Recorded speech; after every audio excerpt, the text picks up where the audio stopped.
My sick child suffered when my parents refused to watch him, costing me a promotion. Now, my parents are my doors to semi-homelessness. While I always knew my mother was selfish, I had no idea just how far she could take it until yesterday. Some name is Sarah. I am 33 years old and a single mother to Lucas. For the past 5 years, I've my husband, Jason, decided to move across the country seeking a fresh start. The only time he remembers Lucas is on his birthday $50 check, which he sometimes forgets to do.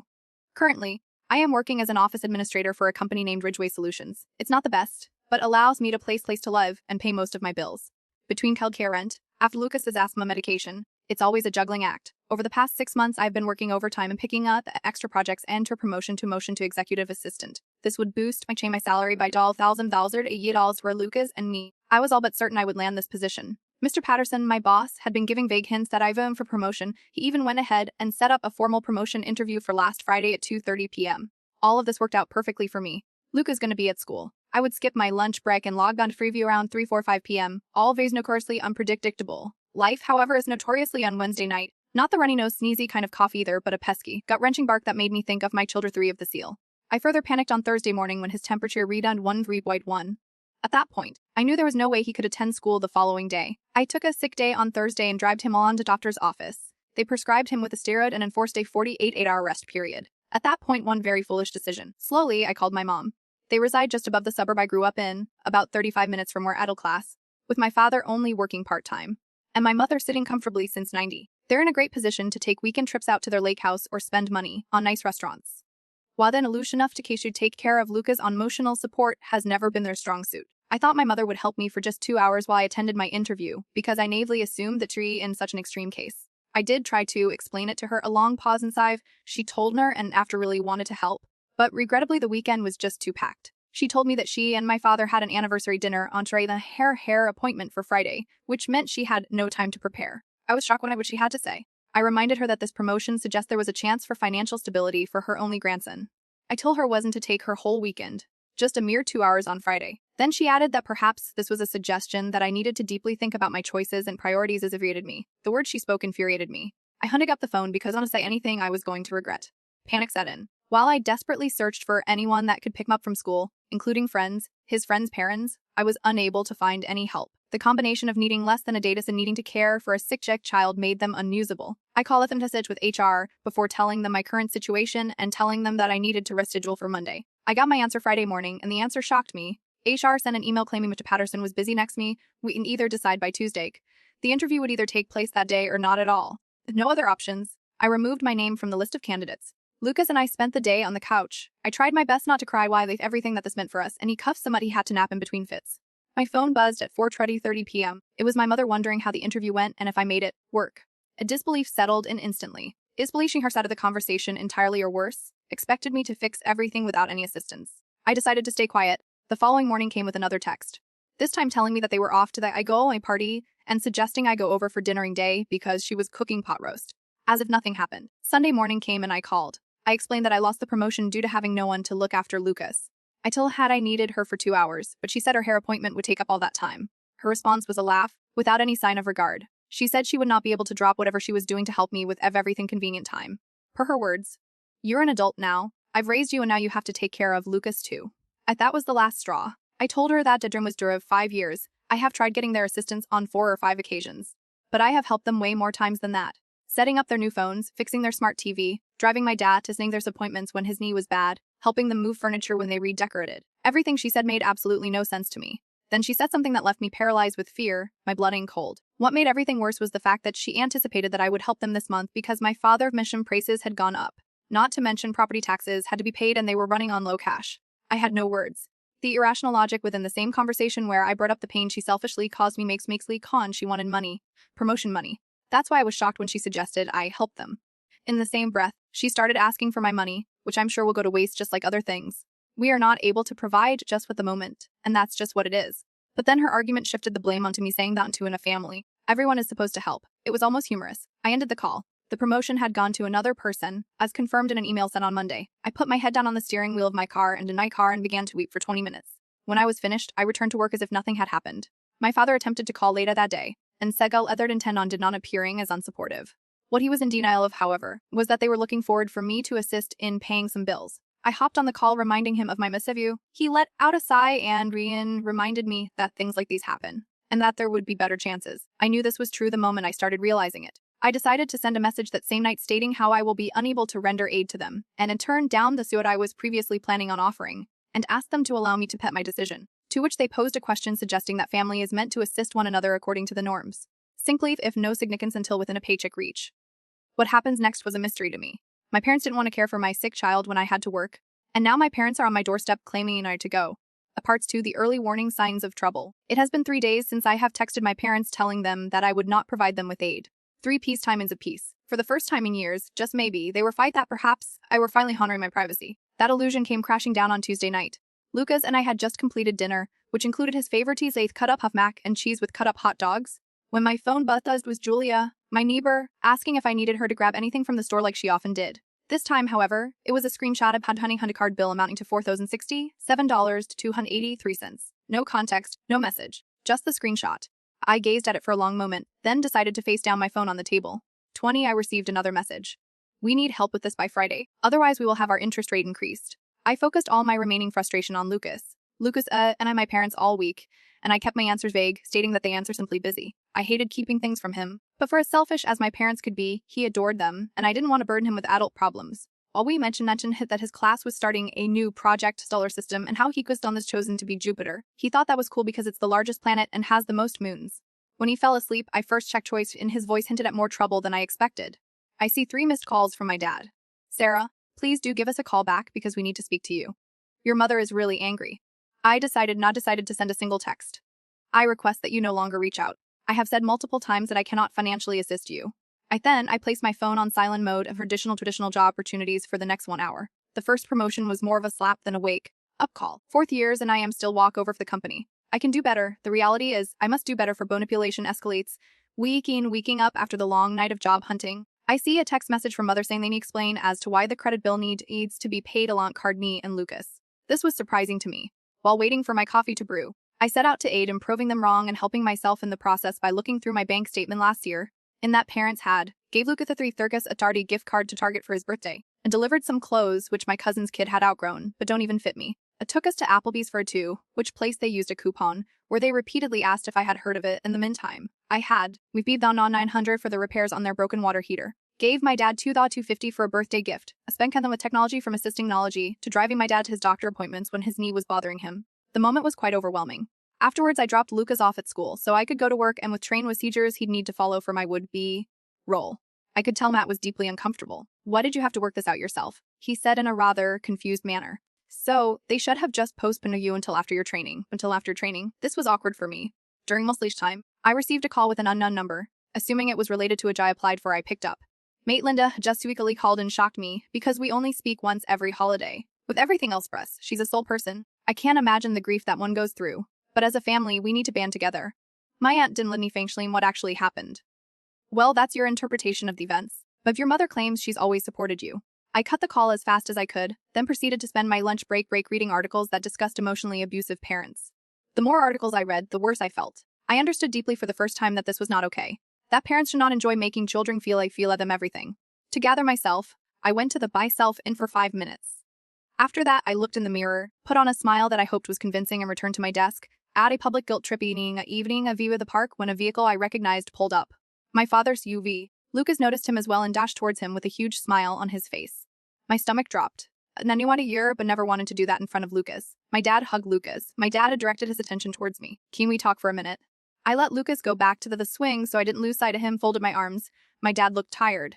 And for a second, I felt my guilt reflex kicking in again. Then he went into how my mother had been crying and losing sleep because I had shut them out.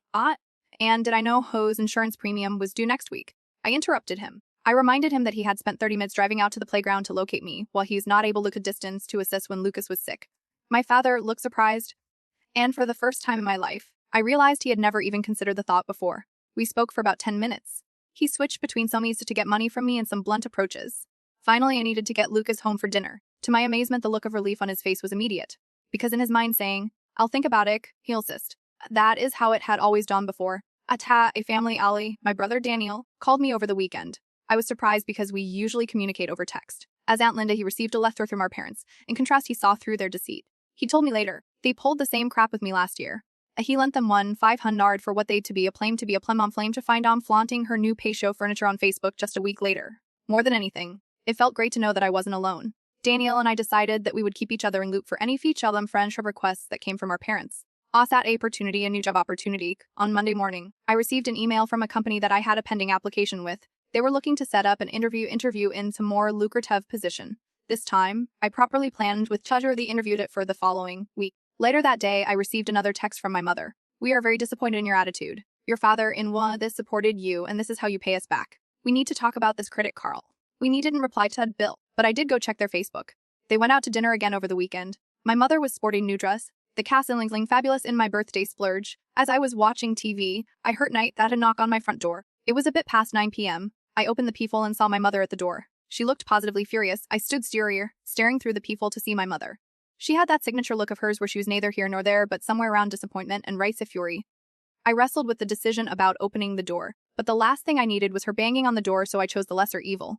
After taking in a great deal, opened the door just enough to see her while making sure that I was not giving her a chance to step inside my apartment. Immediately she commenced telling me about family responsibilities and how hard life was for them. She categorized it all as expected, and I was about to ask for some specifics. What, I inquired. Did she mean by expenses? And her response was even worse than I had expected, vague. She talked about medical fleeing, would not have minded as much the last time I checked. My parents she brought checked. My parents were up various hose repairs, which was so dumb. They had purchased their home less than 15 years ago. It was newer and in better shape than what her intent it was, and decided that was better than worrying about it. So I continued calmly telling them that I was unable to assist them financially. With soliciting pity, neither reaction to me, and so that is when her flow switched completely. Instead of trying her flow switched her with money, she tried to persuade me offered to send them my debit card to go shopping. We talked to the money, she called it Pup Bank with some cash, offered her self-translation. Even with the limited information I provided, I had a gut feeling she was going to make me regret this decision. Do you really think 18 years of care can us as well? Here. I did not want her cared for. I shut the door at first, so shut the door and had to check on her comment, telling her I needed to attend to Lucas. I could see her through the window, and she seemed to just stare at the walking back to 4-4, finally back to the car way. My father, who was sitting in the passenger seat, was waiting for her. Later that night, my mother sent a group text that I found impossible to ignore when I woke up the next morning. If your news was sent to me, my family. The message included other members of my family, with the title, Help 2 seniors stay in their home, with a description that was vague at best and riddled with medical issues, ain't about unforeseen problems. The goal of the fund was set at $120,000. All I could do was stare at my phone in disbelief. Breakfast was interrupted by a frantic phone call from Daniel, and was equally stunned as I was. My parents did own their home, but not my father's retirement income from his pension or his social security, so it came as a shock when they stayed out in homelessness danger. This was far more than simply shocking to the next level. Like me, Daniel decided not to respond to the text, but our Aunt Linda had other ideas. In a private message sent to me, she for my lack of desire to help my parents and help my parents after doing so much for me. All I could do was take a deep breath and quickly reply with facts. I explained her as to how my parents refused to 2 hours, which cost me a promotion that could have helped me achieve financial stability. I reminded her that, after giving my parents thousands over the years, they still were spending money on vacations and luxury items. Her nothing more than a thumbs up emoji. I was still trying to process us when I got another email from my dad. The subject line was urgent, please read, and the body of the email was simply, we need to talk face to face. It mean with strings attached. I agreed my parents that our first meeting would be in public. I chose a coffee shop near Lucas's school. As usual, my parents walked in 15 minutes late. I had already secured after arriving early. As always, my mom her designer's Iger expensive Coach purse. This was the same purse I helped her buy for her birthday last year. For some reason, my dad was still wearing his on the winter. In summary, they did not look like they were in serious financial trouble at all. As soon as they were seated, they were talking over each other regarding how their mortgage company was harassing them about missed payments. I noted that they had paid off the mortgage on their house years ago. There was an awkward silence. Then my mom confessed that they had opened equity line of credit about 3 years ago. They had used the phone kitchen, go on a cruise to Greece, and Greece. I asked them why they had chosen and paid general expenses and chosen to stay quiet all this while. Go rest your head against the wall. If you ever feel tired, my dad muttered as his eyes squinted. There was a tip in the volumes of truth that were available to pay us. It was crystal clear. They'd been steadily ensuring that, for the most part, only interest was being covered, and now the bank was highly interested in their payments history. They were paying meant they were not under bank control. The amount in which the payments were being made meant that they were not actually losing their home to foreclosure. They were only being set to make payments that were on time. I felt some sense of relief, which was weird, considering that the case was not manipulation of home, and at the same time enormous frustration, because the issue was not frustrating in its construction. Then I retali was $220 the GoFundMe payment, which came in from 3 donors. Waving her hand, my mother lightly pointed out that it was simply a preventive step, first step for something that could go stepped on. Now, I told them financial help, especially now that I was aware of the full picture. I recommended seeing a financial consultant or negotiating a possible repayment plan with a banker. My father at this time wasn't going to give him the chance. Seeing my home come into view, I felt lightheaded. After picking up Lucas from school, we cuddled up in a blanket fort to watch a movie. For the first time in a long in the far distance. My phone soon buzzed again, just as I was tucking Lucas in for bed. This time it was a notification from my apartment's resident portal. Someone had tried to request being added to their list. My parents, with no second line their request, Laura, declinement manager, called me first thing the next morning. She said my parents had come to her claiming they had to drop off something at the apartment but had forgotten the key. I had to tell Laura they had been, and still are, keyless. Oh, I see. Good. She replied, sounding somewhat relieved. It's just that I denied them this access after they insisted they got us the keys. I tried to get in touch with my parents, but both of the men never picked up the phone. As Lucas and I drove towards the house, I noticed their SUV parked in the visitor's parking spot, which made me out of the car. Before getting out of the car, I told Lucas to stay inside, and that I would be back and anxious, and my heart was racing as I approached the apartment. The apartment manager, Laura, met me at the door. She informed me had been sitting in the lobby for several hours wait for me to arrive home.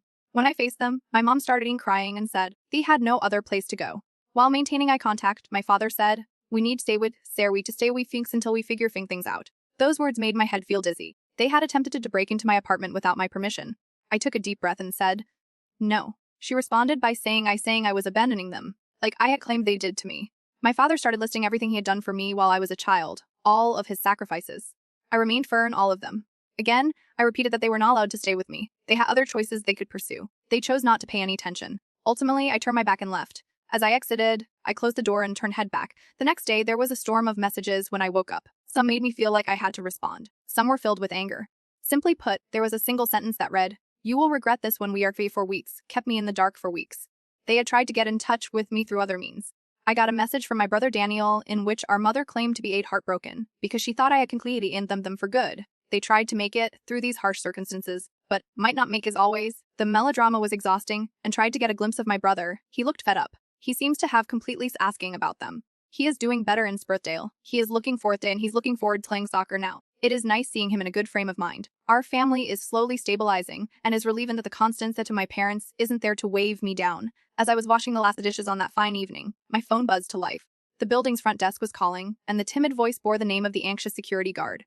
Laura and Fordham parents were on a wild goose chase and were currently downstairs yelling for someone to let them up. She said they asserted that they had been invited, and for some reason neglected to retrieve their key, but she might feel my stomach twist. Under no circumstance should they be let in, I said. She calmed me down, saying that they were not getting past the lobby, which made me sympathetic, but also still on edge. I knew that I should looked out the window, but I did. Of course, their car was parked outside. They were not leaving. Lucas was already asleep, and I did not want to wake him up, so I turned the lights off and waited. It's been half an hour. I checked the building app, and sure enough, they were still in the lobby. My mom's arms were crossed, and by the look on my dad's face, one could tell he was annoyed, like this was some instead of an escalation of their behavior. I called Daniel. When he picked up, he sighed, and knowing full well why I was calling him. He said my parents had attempted the same thing at his place a week ago, but offered his help too quickly. He offered his help if I wanted him to come over, but I told him I would take care they're gone. Then I heard a loud knock on the door. I froze. They did exactly what I thought they would. I'm guessing they waited and intended to walk in and then slipped into the building. This time, the knocking was much louder.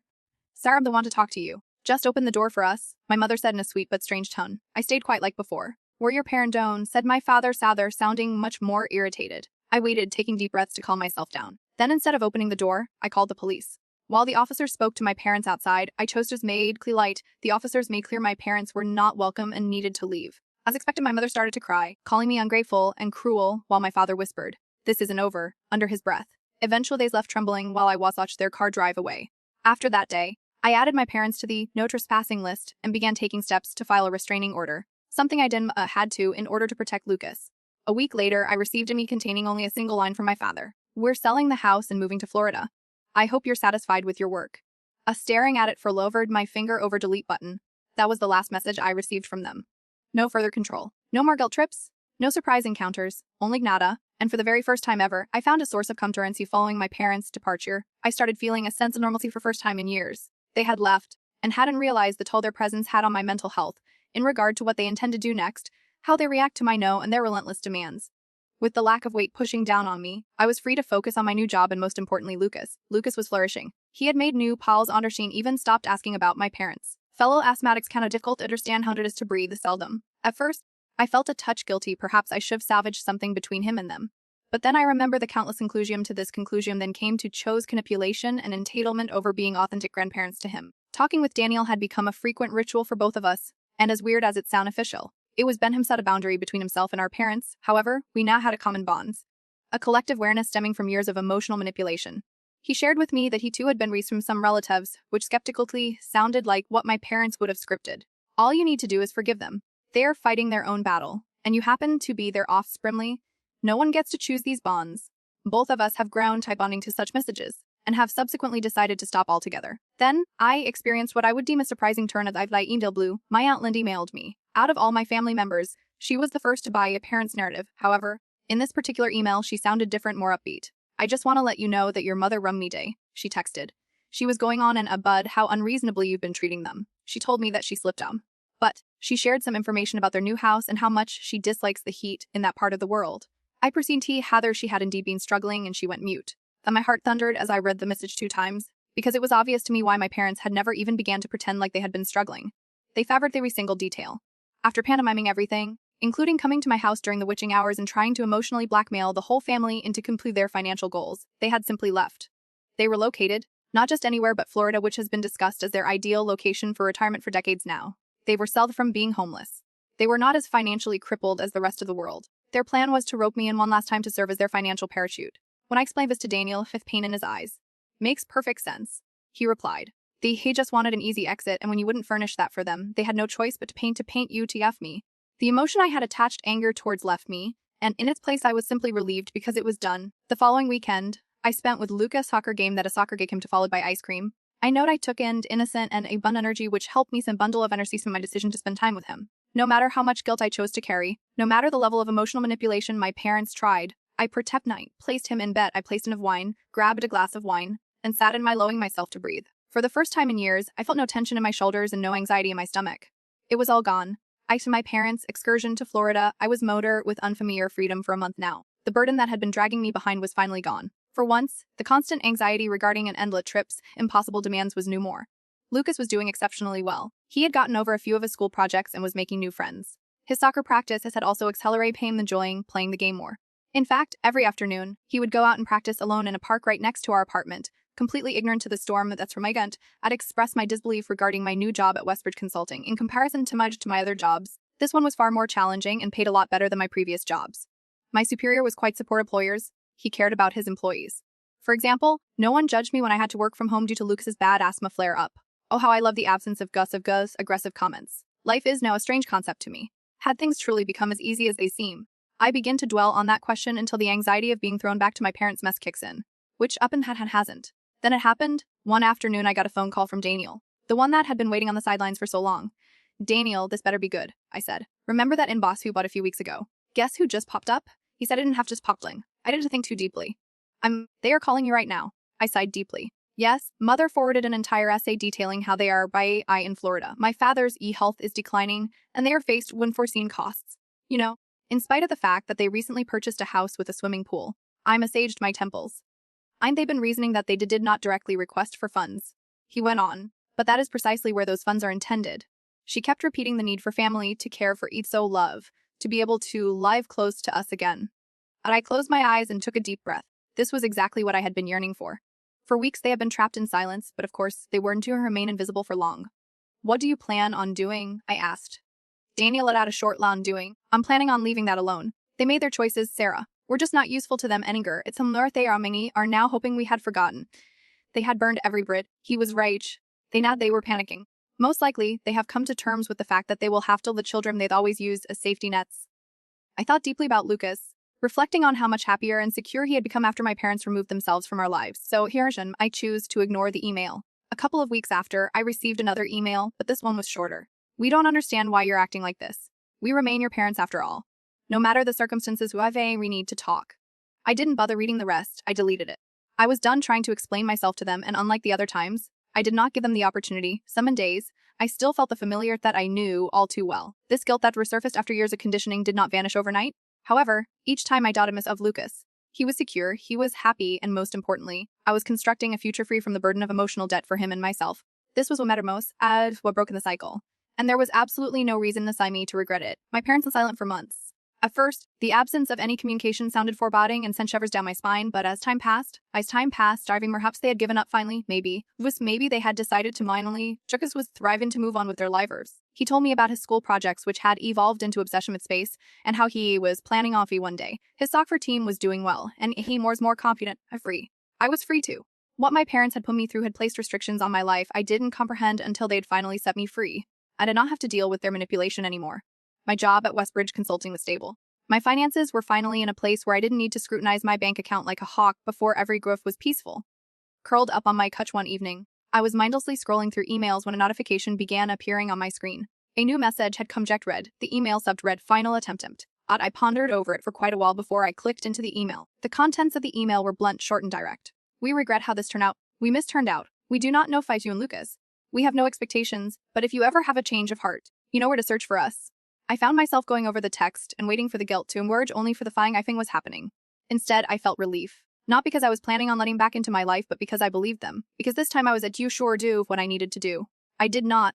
They tried pushing the butterplay, they tried using manipulations, lies and control for years, and the minute they had lost the grasp of control, they acted as if everything was the way it was before. But I wasn't that person anymore. I wasn't someone waiting to be caught. I was a mother who has worked hard the unhealthy cycle of dependency and selfishness. A mother who babuzz to go life for her child. And I wasn't to go back. Lucas and I prepared a picnic and relaxed at the park. He dashed ahead of me, laughing and holding his arms out like an airplane. I rested on the bench and watched time warm my face. For the first time in my life, I had no anticipating calamitous events. I was not gazing behind me. I had no need to set myself up for a shock. I was simply controlling my existence. That feeling was probably the best in the word.